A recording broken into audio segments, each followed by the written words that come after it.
कहने को तो इस वक्त मुल्क में जमहूरियत है, जमहूरी इदारे कायम है, सुप्रीम कोर्ट और पांचों हाई कोर्ट काम कर रही हैं,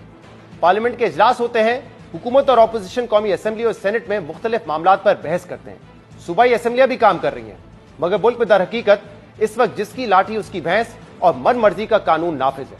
जहां जो इदारा या जो तनकीदी आवाज आपकी राह में रुकावट बने तो उसके आगे दीवार बन जाओ, जो सवाल करे उसे खामोश कर दिया या पाबंदी लगा दो।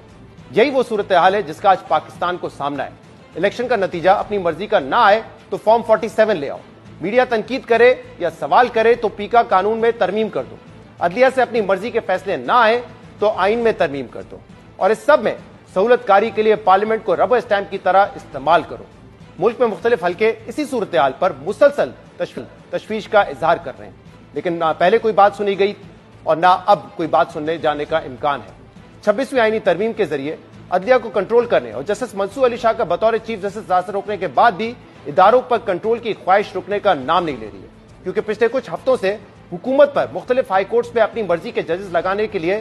कोर्ट पैकिंग के इल्जाम तो लग रहे थे, जबकि अब हुकूमत पर इस्लामाबाद हाई कोर्ट में अपनी मर्जी का चीफ जस्टिस लाने के इल्जाम भी सामने आ रहे हैं। दूसरी तरफ हुकूमत इस पूरी सूरत हाल में बार बार अपने असूलों को तब्दील कर रही है, क्योंकि हुकूमत ने 26वीं आईनी तरमीम के जरिए सुप्रीम कोर्ट और हाई कोर्ट में सीनियरिटी का असूल खत्म करके 3 सीनियर जजेस में से एक को चीफ जस्टिस बनाने का असूल तय किया था। लेकिन अब हुकूमत पर यह इल्जाम है कि क्योंकि हुकूमत को इस्लामाबाद हाई कोर्ट के चीफ जस्टिस के लिए अपनी मर्जी का कोई जज नहीं मिला, तो हुकूमत ने दूसरी हाई कोर्ट से जज ट्रांसफर करने का फैसला किया। और यह बिल्कुल वैसा ही मामला है जैसा पीडीएम हुकूमत ने साबिक चीफ जस्टिस उमर अता मदियाल के दौर में प्रैक्टिस एंड प्रोसीजर का कानून लाकर केसेस लगाने और बेंचेस बनाने का इख्तियार सुप्रीम कोर्ट के 3 सीनियर जजेस को दिया था। मगर जब साबिक चीफ जस्टिस काजी फाइज ईसा के दौर में मर्जी के बेंचेस बनाने में मुश्किल पेश आई, तो हुकूमत ने फिर कानून बदल दिया और चीफ जस्टिस को जजेस कमेटी में एक जज अपनी मर्जी का लगाने का इख्तियार दे दिया। यानी जिस हुकूमत ने चीफ जस्टिस से इख्तियार वापस लेने का फैसला किया था, उसी हुकूमत ने